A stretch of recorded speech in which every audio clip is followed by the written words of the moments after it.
Hi everyone. So today we are making the breakfast of the champions. My husband won't start his day without this. So we make this every single day. It's a quick recipe. All you need is eggs.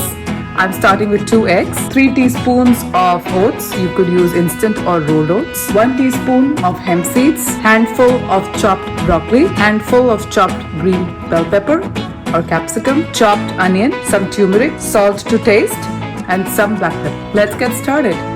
Use the same bowl and I'll crack the eggs in the bowl. Whisk this well. Now we will add all the vegetables.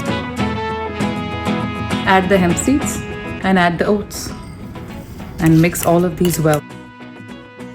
Let this sit for 5 to 10 minutes because you want those oats well soaked in the egg. Heat a non-stick pan, add 2 to 3 drops of oil and spread it well.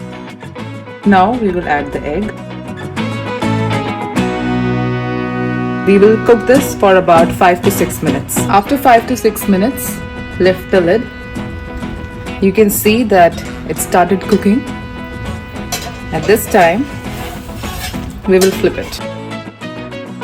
Press this well so you get it crispy on one end. Cook this for another 4 to 5 minutes and then your egg is all done.